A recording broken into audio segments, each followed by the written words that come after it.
அந்தர் பெல்ட்டை அடித்த நிதிஷ்குமார் எதற்காக தேர்தல் நெருங்கும் தருவாயில் இன்னும் ஒரு 40-50 நாட்கள் இருக்கக்கூடிய இந்த தருணத்தில் எதற்காக நிதிஷ்குமார் அவர்கள் பாஜகவோடு குறிப்பாக யாரை எதிர்த்து ஒரு கூட்டணி கட்டமைக்கப்பட்டதோ, யாரை வரவே கூடாது, இனிமேல் பிரதமர் வேட்பாளராக பாஜக சம்பந்தப்பட்ட நரேந்திர மோடி அவர்கள் இனிமேல் வரவே கூடாது, ஆட்சி கட்டில் பாஜக ஆட்சிக்கே வரக்கூடாது நினைத்து ஒரு இந்தியா கூட்டணிக்கு பாலமாக இருந்த நிதிஷ்குமார் எதற்காக இப்படி பண்ணணும்?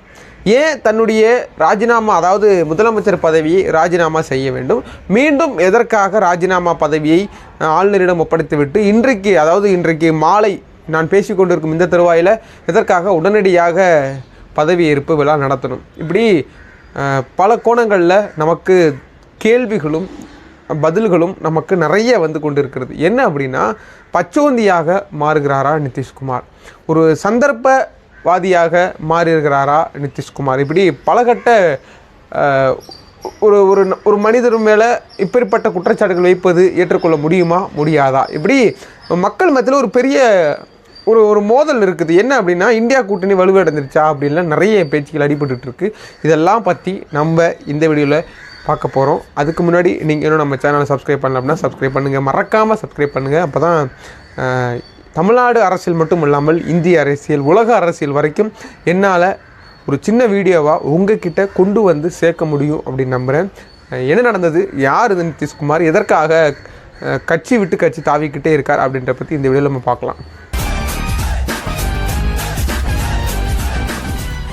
இந்த இந்தியா கூட்டணிக்கு ஒரு அடித்தட்டு, ஒரு பாலமாக இருந்து செயல்பட்டவர் நிதிஷ்குமார். அப்புறம் எதுக்குப்பா நிதிஷ்குமார் வந்து இந்தியா கூட்டணி விட்டு வெளியே போகணும்? ஏன் இந்த வேலை இருக்குது, எதற்காக இந்த வேலை அப்படின்னா, நம்மளுக்கு நிறைய கேள்விகள் எழும்பலாம் இல்லையா? ஆனால் பதில்கள் என்பது ஒரே ஒரு தான். ஏன்னா நிதிஷ்குமார் அவர்கள் ஒரு எதிர்பார்க்கப்பட்டதாக சொல்லப்படுது. தன்னை பிரதமர் வேட்பாளராக நியமிப்பாங்க அப்படின்னு சொல்லிட்டு ஒரு எதிர்பார்ப்போடு இந்தியா கூட்டணிக்குள்ளே நுழைந்ததாக மூத்த பத்திரிகையாளர்கள், தமிழ்நாட்டில் இருக்கக்கூடிய மூத்த பத்திரிகையாளர்கள் நமக்கு நிறைய தகவல்களை தொலைக்காட்சி வாயிலாக சொல்லிக்கிட்டு இருக்காங்க. அதை மறுக்க அக்கணமே என்ன பண்ணார், சிறிது முகம் சொல்லிக்கப்பட்டது. அதாவது இந்தியா கூட்டணியுடைய பொறுப்பாளராக மல்லிகார்ஜுன கார்கே அவர்களை மம்தா பானர்ஜியும் அதாவது டெல்லியினுடைய முதலமைச்சர் அரவிந்த் கெஜ்ரிவால் அவர்களும் தான் முன்மொழிஞ்சதாக சொல்லப்படுது. அப்போவே நம்மளுடைய நிதிஷ்குமார், அதாவது மரத்திற்கு மரம் தாவுவது குரங்கு, அதுக்காக அந்த மனுஷனை நான் குரங்கோட ஒப்பிடலை. ஏன்னா இன்னொரு கேள்வி எழும்புது, என்னப்பா இவ்வளோ நாள் இருந்தாங்க, ஏறக்குறைய ஒரு வருட காலம் ஆயிடுச்சு. ஒரு வருட காலமாக பல இடங்களில் இந்தியா கூட்டணி ஒற்றுமையாக கூட்டணி போட்டு தொகுதி பங்கீடு வரக்கூடிய நேரத்தில் எதற்காக நிதிஷ்குமார் தன்னுடைய வேலையை காட்டணும்? இது வரைக்கும் 10 ஆண்டுகளில், அதாவது அவருடைய ஆட்சி காலத்தில் 9 முறை அணிக்கணி மாறியதாக சொல்லப்படுது. அதாவதுங்க, ராஷ்ட்ரிய ஜனதாதளம்னு நினைக்கிறேன், இல்லை ஜேடி 2 கட்சிகள் உண்டு. மொத்தம் 273 தொகுதிக்கு மேலே அங்கே பீகாரில் இருப்பதாக சொல்லப்படுது. அதில் இன்னொரு, அதாவது பாரதிய ஜனதா கட்சி 73 இடங்களையும், ஜேடின்னு நினைக்கிறேன் அந்த கட்சியும் வந்து 72 இடங்களையும் கொண்டு இந்த சமதா கட்சியினுடைய தலைவர் நிதிஷ்குமார் அவர்கள் வெறும் 43 இடங்களை மட்டுமே கைப்பற்றி கொண்டு, காங்கிரஸ் 19 இடங்களை தன்னகத்தை வைத்துக்கொண்டு, இந்த 43 இடத்தை வைத்து எதற்காக இந்த ஒத்த மனுஷன் இவ்வளோ ஆட்டம் போடணும்? அதை யாராவது எதிர்த்து கேள்வி கேட்டாங்களா? 43 இடம் தானே இருக்குது அப்படின்னு பார்த்தீங்கன்னா, இவர் யார் பக்கம் சாயிறாரோ, ஒன்று பிஜேபி இல்லை அல்லது பிஜேபிக்கு மாற்று கட்சி. இங்கே எப்படி அதிமுக திமுக இருக்கோ அதே போல் பீகாரில் பிஜேபிக்கு மாற்று கட்சி, நடுவில் இருக்கக்கூடியவர் தான் நிதிஷ்குமார். இந்த நடுவில் இருக்கிறதுனால அதனால் பச்சை வந்தி மாதிரி மாறுவாரோ அப்படின்ற கேள்வி நம்ம மத்தியில் எழுப்பப்படுது. இப்படி மரத்துக்கு மரம், நிறத்திற்கு நிறம், இப்படி மாதிரி தன்னுடைய முதல்வர் ஆசையின் இச்சைக்காக ஒரு சுயநலவாதியாக தன்னைத்தானே பாவித்து கொள்ளக்கூடிய ஒரு திறமையான புத்திசாலியான மனுஷன் தான் இந்த நிதிஷ்குமாரனுடைய அரசியல் வாழ்க்கை 1977 தொடங்கப்படுகிறது. அப்போலேருந்தே தான் ஆரம்பிச்சிட்டார். அதுக்கு பிறகு சேர்ந்த கட்சியை விட்டு 1992ஆம் ஆண்டு இன்னொரு கட்சி, அதாவது சமதம் அப்படின்னு சொல்லி ஒரு கட்சியை ஆரம்பிக்கிறார். அதுக்கு பிறகு 2000ஆம் ஆண்டு முதல் முறையாக பீகாரினுடைய முதலமைச்சராக பணியாற்றிருக்கிறார். அவர் ஒரு அதாவது இந்த மின்னணு பொறியாளராக, அதாவது இபியில் ஒரு முக்கிய பொறுப்பாக இருந்து வந்தவர் தான் இந்த நிதிஷ்குமார் அவர்கள். இப்படி எந்த கட்சியை விரட்டி அடிக்கணும், இந்த கட்சி வந்து மக்களால் நிறைய கஷ்டங்களை, நிறைய மக்களுக்கு எதிராக சட்டங்களை எந்த கட்சி அமல்படுத்துதோ அந்த கட்சியை விரட்டி அடிக்கணும்னு சொல்லிட்டு எதிர் அலைன்ஸ், அதாவது பாஜகவை எதிர்ப்பாக இருக்கக்கூடிய அத்தனை கட்சிகளும் ஒருங்கிணைந்து இந்தியா, அதாவது INDA அப்படின்னு சொல்லக்கூடிய அந்த இந்தியா அலையன்ஸை ஃபார்ம் பண்ணுறாங்க. ஃபார்ம் பண்ணது எங்கே? பீகாரில் இருக்கக்கூடிய பாட்னாவில் தான் முதல் முறையாக இந்த ஒரு மீட்டிங் தொடங்கப்படுகிறது. சரிப்பா, அப்புறம் எதுக்குப்பா பாஜக விட்டு நிதிஷ்குமார் இந்த மாதிரி வேலையை பார்க்கணும் அப்படின்னா, அங்கே தனக்கு, அதாவது முதல்வர் ஆசையாக இருந்த நிதிஷ்குமார் பிரதமராக எப்போது ஆக வேண்டும் என்பது ஒரு ஆசைப்பட்டு அரங்க விட்டுச்சு, ஆசைப்பட்டு அந்த இந்தியா அலைன்ஸில் ஜாயின் பண்ணுறேன்.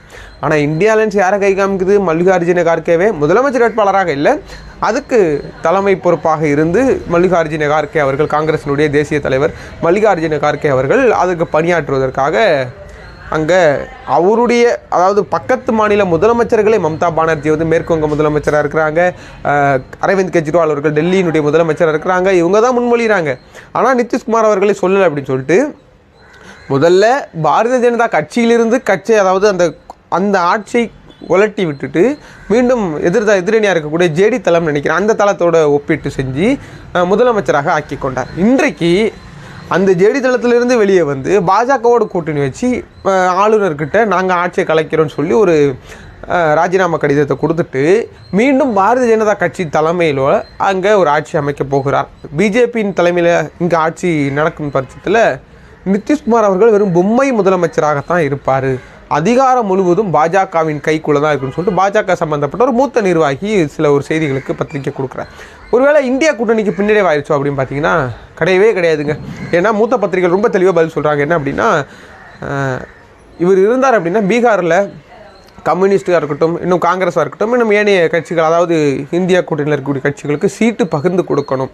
ஆனால் நீ நிதிஷ்குமார் இல்லை அப்படின்ற பட்சத்தில் நிதிஷ்குமாருக்கு போக வேண்டிய அந்த சீட்டும் வந்து பகிர்ந்தளிக்கக்கூடிய அந்த காங்கிரஸ், கம்யூனிஸ்ட்டு, இன்னும் அந்த ஜேடி தளம், இப்படி இருக்கக்கூடிய பாஜக எதிர்ப்பு கட்சிகளுக்கு ஈஸியாக பகிர்ந்தளித்து கொடுக்கப்படும் இந்தியா கூட்டணினாலன்னு சொல்கிறார். அதனால இவர் போனதுனால இந்தியா கூட்டணி உடையுமா அப்படின்னா அதற்கு வாய்ப்பு இல்லை.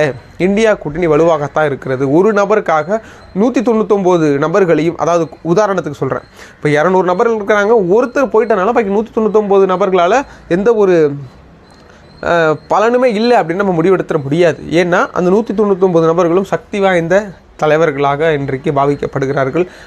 இந்தியா கூட்டணி அலைன்ஸில் ரொம்பவும் வலுவாக இருக்கிறது. இப்போ ஒரு பிம்பத்தை கட்டமைக்கிறாங்க, பாஜக சேர்ந்துடும், பாஜக மீண்டும் 3வது முறை ஆட்சிக்கு வந்துடும் அப்படின்னு சொல்லிட்டு. தயவு செய்து யாரெல்லாம் பாஜக கூட்டணிக்கு செல்றீர்களோ, அதாவது பதவி ஆசை பிடித்து, அதிகார ஆசை பிடித்து, அதிகார வெறி பிடித்து, பண வெறி பிடித்து இவங்கெல்லாம் போகலாம். ஆனால் மக்களுடைய நலனுக்காக பாஜக ஒருபோதும் செயல்படவே படாது.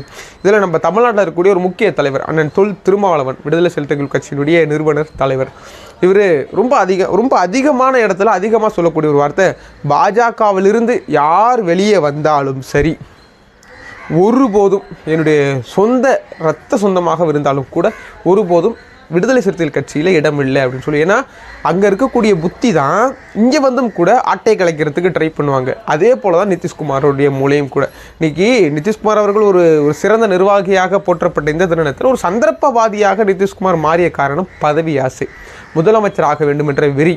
முதலமைச்சர் பதவியை தொடர்ந்து தக்க வைத்து கொண்டே இருக்கக்கூடிய நிதிஷ்குமாருக்கு இது ஒன்றும் புதுசல்ல.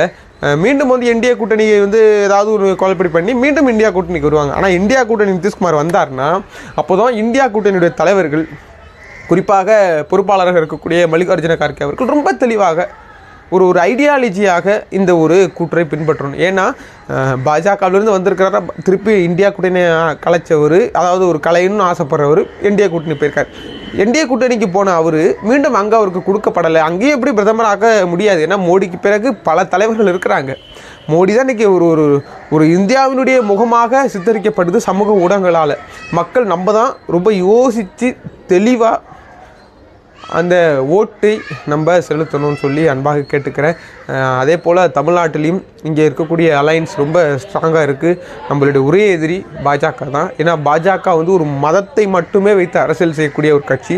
அதற்கு நிதிஷ்குமாரை போன்ற ஆட்கள் வந்து பிரிஞ்சு போகிறாங்க அப்படின்னா நம்ம துளியும் வந்து கவலைப்படாமல் நம்பிக்கையோடு அடுத்தடுத்த அடிகளை எடுத்து வைத்து முன்னேறி செல்லணும்னு சொல்லி இந்த வீடியோவில் நம்ம கேட்டுக்கிறேன். வீடியோவை நிறைய பேருக்கு ஷேர் பண்ணுங்கள். தமிழ்நாட்டில் இருக்கிற அத்தனை என்னை போன்ற இளைஞர்களுக்கும் இந்த வீடியோ வந்து பகிரப்படட்டும். ஏன்னா அப்போ தான் இப்பேற்பட்ட ஆட்கள் இருக்கிறாங்க.